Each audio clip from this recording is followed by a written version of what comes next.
So yeah, it's one hell of a trip. But yeah, I'd love to go back. It's a long way. Yeah, it is. Yeah, I hear as much.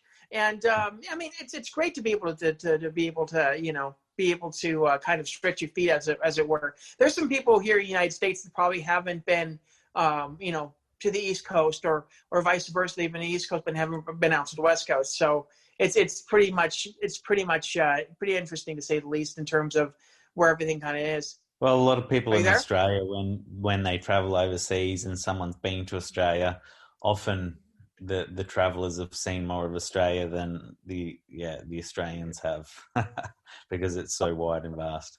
Yeah, exactly. Yeah, I mean, it's kind of interesting. There was some sad news as we just got it yesterday, that Eddie Van Halen had passed away as well. I'm not sure if the news gotten to you guys yet, but I mean, being a kid of the '90s, just like you, and probably growing up with a lot of Van Halen in the '80s. I mean, it's kind of a tragic thing. I think this generation, I don't think gets how influential he was in terms of guitar playing. But I wanted to get your thoughts on Eddie's passing. Yeah, he's one of a kind. It's definitely sad news. I did actually get the privilege of seeing him live. I think it was something like '98, and Van Halen travelled here. And at the time, the singer was the lead singer from Extreme. They had a few lead singer changes, but it was a fantastic concert, and I'm so glad I got to witness it. Yeah, it's great to see. I mean, had never had the opportunity to, and I'm kind of disappointing that I never did. Especially considering his guitar solos have been so epic. I mean, I don't think we see that many of a kind of an epic guitar solo, and to have such a talented musician like that do a guitar solo. It's like watching. I would say almost like watching Mozart composing. Or Picasso painting, as it were. Yeah. So I'd say he amazing. would be the almost the leading man on bringing tapping to the guitar, wasn't he? Yeah, Yeah, it was special to watch. yeah, it was. So yeah, well, he'll be missed, but I like I said on Twitter, he'll be missed, but his music lives on. So That's right. It's great to be able to have had him as long as we've had. Talking about guitars, I mean, about how many guitars do you own right now? Ooh, just in this room, there's 4. I'd probably have a handful more. Let's say 7 at the moment. Yeah. And I don't plan on stopping. Are all those electric? No, got a couple of acoustics, and a few electrics. I'm quite interested in my next purchase being sort of the hollow body F-hole type guitar purchase. So yes, there's always one that I'm looking forward to. Is there any certain brand that you lean towards? Look, I do have 4 Fenders. And do you have a tendency to change guitars during your sets? Yeah, I do, because each particular tune calls for a different type sound. So yeah, but often if it's a solo gig, it'll be between my Maton acoustic and my Fender Telecaster would probably be my 2 main ones. And the $1 million question: have you named any of them? No, I haven't actually. I should. I always recommend. I always recommend that you do that, because if you go in the middle of a set and you have a roadie, and you can always easily tell them which guitar that you want at the end. Give me Betsy, or give me Joanna, or something like that. Yeah, but I feel then once you've named your guitar, there's an expectation on your guitar playing, and I'm not a Van Halen or a BB King. Yeah.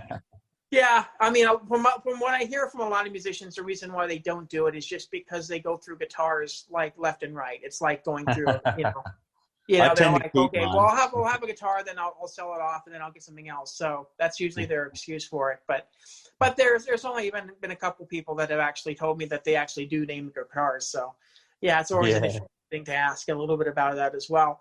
Tell me a little bit about the album and kind of the process in terms of how it was, getting to the studio and what your thought processes were in terms of the album. Look, I'm a little bit lucky because I actually have a recording studio in Brisbane. So, but this particular album was recorded across many studios. So here in Melbourne and in Brisbane, actually put down 15 tracks and it came down to 9. So look, this is my first release. So I think I was finding my feet a little bit. So the sounds that on there come from not just recent written songs, but ones dating back years and years. So I think now that the first one's out of the way, the rest will flow a little bit easier. But yeah, the first one was tough because I don't know, I was just finding out a lot about myself. I just quit work to do music. So there's a huge transitional element of what am I doing? Like I've just quit my job and I'm here doing music. I have no idea how it's going to turn out. So look, it was stooped in emotion and doubt and all those human emotions. So, but in the end, those things cause for good writing. So. Look, it'll always be special in the fact that it was the step that I had to take to follow my passion, I suppose. Now, you mentioned that you had your own studio, and then how is it for you to kind of do the studio process? I mean, a lot of musicians, you know, first time in the studio is always a learning experience. There's always a learning curve in terms of that as well. But tell me a little bit about being in studio, building your own studio, and kind of just going through that process. Yeah, well, the studio that we built was it was quite a gradual process. I actually years and years ago, I just hired a little room in this old industrial estate to play loud guitar for $50 a week. Then the person who actually leased the whole building did a runner on the lease, and I thought, well, this would be great to turn into something. Made some phone calls, and next thing we were building a studio. But it's actually it was built from demolition yard materials, so it's got quite a nice homely feel to it, and it came together after years and years. So we started with a couple of rooms, and now it's it's got 4 mixed production rooms and 3 live rooms and a bar, which of course is important. So yeah, it was a gradual process, and I suppose by having access to that, going into the studio wasn't quite as daunting for me as maybe some others, because I was so used to being in a studio myself. So Yeah, and I mean, it's very few people that can ever say that they have like a studio, available to them pretty much, I would say 24/7, all that as well. I mean, are you working with other artists as well, considering that you do have a studio now and they may want to record something there? yeah, we have a whole bunch of artists of all different genres coming through. And I personally, while my focus is my own music, I do help produce other people's records as well. Well, that's great to hear, because it's just nice to always have someone there to have that availability as well, and some of that experience under their belt to be able to, and plus the studio to play space to be there as well. So hopefully we'll hear some. In saying that, when it is my music, I still like to get someone else to produce, just so that I can and engineer, just so I can focus on the music myself, on my own stuff. Yeah. So yeah, that's great. That's great to hear. And like I said, it's just great to have to have that opportunity for some of these artists, young artists that are coming through as well. And like I said, kind of going through your experiences as well. So that's great to be able to hear as well. And like I said, we have four singles currently out right now. Like I said, Matters of the Heart is actually the current single that's doing very, very well in the charts right now. And you said you had a couple other tracks that were laid down, but maybe we may hear them next year.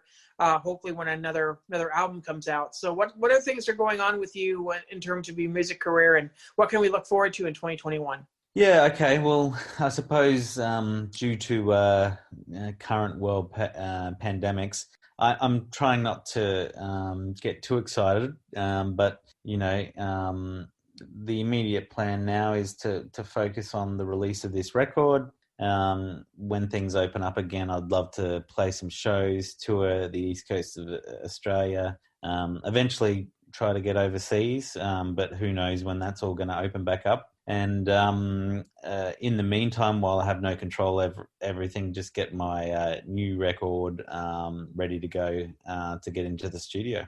Yeah, I mean, quite a few rock and blues, bars that are around here. I'm pretty sure that would be more than happy to have you. So hopefully, Right. hopefully you get to the United States, and to be able to play in Vegas is very different, to say the least. But it's always fun. Imagine. I've heard Vegas is an experience, and I'd love to check it out. Yeah, it is. It's a lot of fun. Hopefully things calm down. I mean, obviously we've been hit pretty hard here by the pandemic, just because there's not very many tourists coming in, obviously. So, so hopefully that kind of changes come 2021. So hopefully we'll get to see you within the next couple of years, play here as well. Great. Yeah. Social media, and where can people check you out? My Instagram is Shayne Cook Official. Same with Facebook, Shayne Cook Official, and my website is www.shaynecook.com. Yeah, SHAYNE Cook. Yeah, so make sure you guys right, check that out. So and that as well. Yeah, thanks a lot for joining us and staying up that late, and hopefully get some sleep there. And best of luck to you. And I look forward to hearing more from you, and hopefully some of the artists that you work with. Thanks very much for having me. It was great to chat. You guys can check us out on social media at SWIV, at SWIV on Twitter, also Somewhere in Vegas on Facebook, and at SWIV Podcast on Instagram.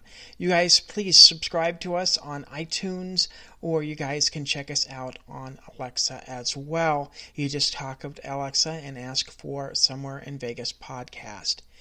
We will have episodes on Mondays and Wednesdays throughout the rest of the year, celebrating our 13th anniversary as a podcast. So definitely subscribe to us. Thanks a lot for joining us. We'll be back next week here on Somewhere in Vegas.